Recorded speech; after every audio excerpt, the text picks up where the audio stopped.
In this week's episode of Unemployed and Undefeated, you will learn how to make the ultimate CV guaranteed. In the past, during the era of proper apprenticeships, individuals would spend 7 years working in a craft or trade to become a journeyman, and then many more years to become a master. However, the current trend has shifted. Nowadays, people prioritize study and qualifications over industry experience and skill building. The longer you study, the higher your qualification. While higher qualifications can offer better opportunities and income, spending years in a classroom merely regurgitating information does not necessarily bestow aptitude, ability, or competence. This reality became apparent to me as an employment coach with years of experience, training, and qualifications. I believed, or rather thought I believed, that I knew how to create an exceptional functional CV. I had extensively read about preparing the ultimate application, and I considered myself the best. Then I met someone for the first time, looked at his CV, and may have shown some disapproval. I proceeded to convince him that I, as a master CV writer, would fix his clearly flawed document. He became somewhat annoyed and responded with, "Again." He explained that every job coach he had encountered in the job center and on work programs had disapproved of his document and confidently claimed to fix it, only to make superficial changes to wording and layout. Given his experience, we, coaches and advisors, were not truly improving anything. Instead, we were imposing our personal bias and taste on what is, for an unemployed person, the most important document they possess, the key to their independence and freedom from the welfare system. Now imagine that the 1.3 million unemployed people in the UK, we will revisit these figures in another video, all have similar formats and wording. How many begin with the cliché, "I am a hard-working and reliable person with great customer service skills"? I would wager that most unemployed individuals have that stock statement on at least one CV. So, on behalf of everyone who has diligently worked to assist unemployed people, yet is guilty of the same overconfidence and assumption, I apologize. We meant well, but we have been mistaken and wasting your time. I must also mention recruitment consultants who, driven by their own interests, promoted the use of CVs, as well as individuals in human resource departments whose constant efforts to advance their own careers created the application trends and fashions that burdened unemployed individuals. Sincerely, I am sorry. A CV is a comprehensive record of your work history, while a resume is a concise summary of your skills and qualifications relevant to the job you're applying for. Due to bureaucracy and vested business interests, we have 1.3 million unemployed individuals and their advisors constantly editing their curriculum vitae to resemble resumes. Frankly, unemployed individuals deserve better advice and guidance from those who are paid and profit from their situation. So what is the ultimate CV that guarantees you an interview? Well, it's exactly what demonstrates to the employer that you can perform the job they are advertising. This will ensure your progress to an interview. You already have a CV, and you may even have several versions tailored to different industries like retail, warehousing, or construction. However, when everyone's CV looks and reads the same, your application becomes a mere object thrown at a wall. As most applications appear similar, recruiters use filters to shortlist candidates. While this approach is efficient, it excludes many people who have fallen into long-term unemployment and may have been worn down by officialdom and bureaucracy. Recruiters look for current or recent experience, evidence of completed education, and the ability to work without causing disruptions or problems. How can they discern these qualities? Well, the last entry on your CV effectively becomes a use-by date. Someone who has been active in the last 3 months will have an advantage over someone who has been inactive.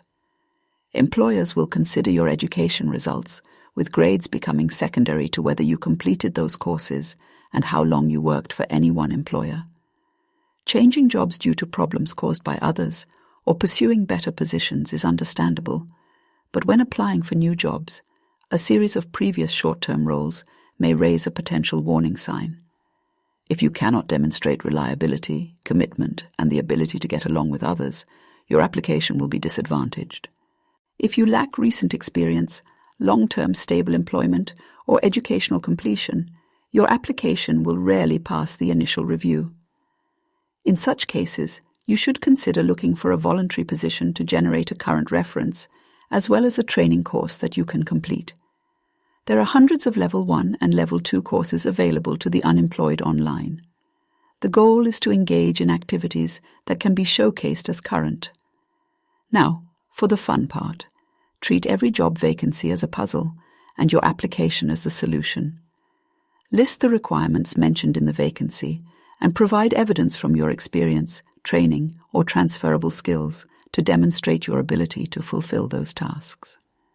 If you lack relevant experience, express your willingness to train or take on the challenge. If a job requires 4 things, you must showcase your experience, ability, or willingness to excel in those areas.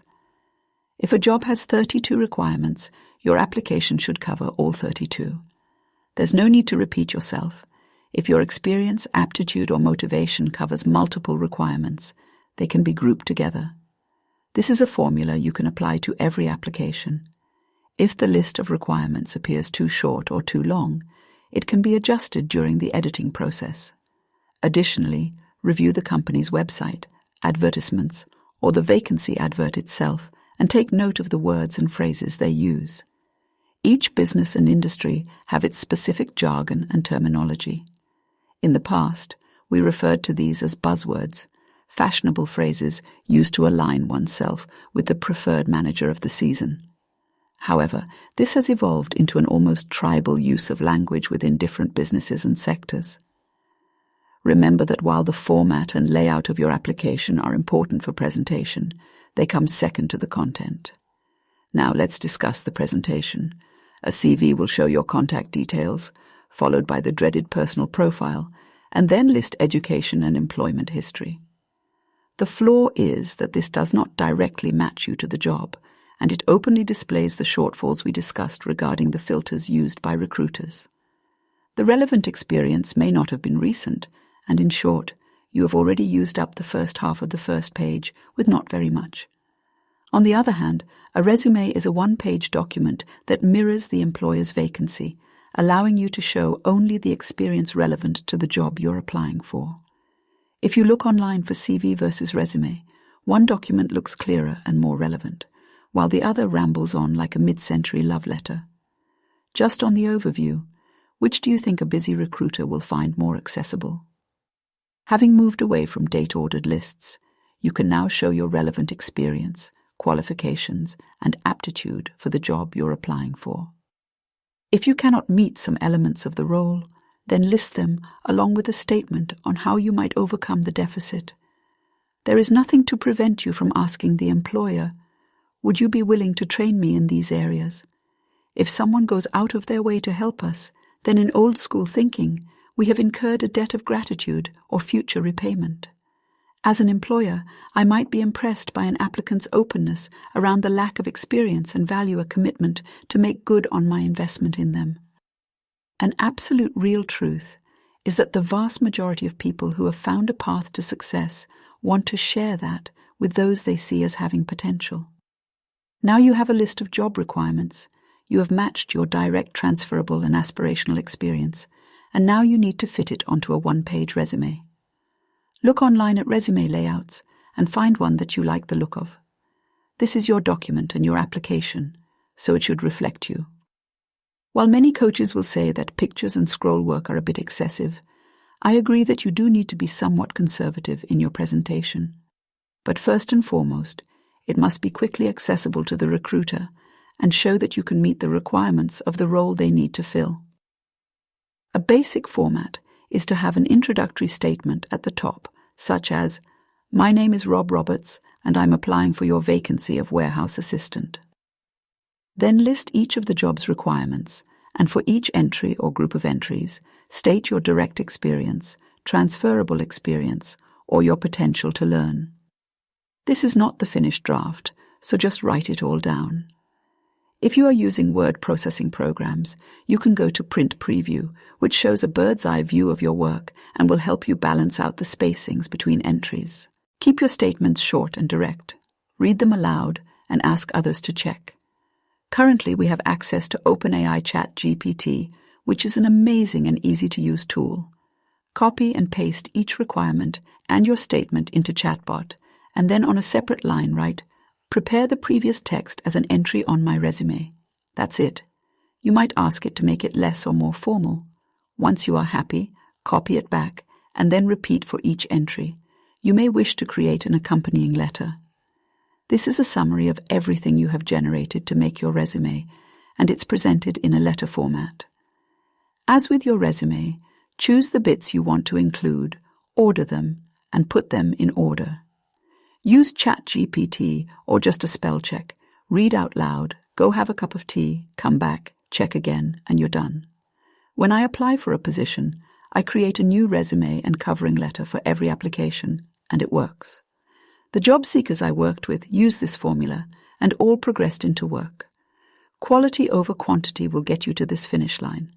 It may not lend itself to achieving job search targets, but these are the applications that will get you to an interview. As with CVs, spelling mistakes and disjointed sentences are a fail. Check, check, and check again. The issue now is whether to list qualifications and past jobs. The resume format does not allow for a lot of history, so it is a balancing act between what is relevant to the application, your current and recent experience, and other unrelated roles you have held. Again, this is about you, and the application should best evidence your suitability for the role. Remember, a prolonged period working in any role evidences reliability and the ability to work well with others, so highlight the things that you feel will help. So, that's it, the ultimate CV. It's not really a CV, and it's not really a resume. It's a new document, a new approach, and a new you. Good luck with your job applications. In the next episode of Unemployed and Undefeated, we will look at barriers to work and how to defeat them.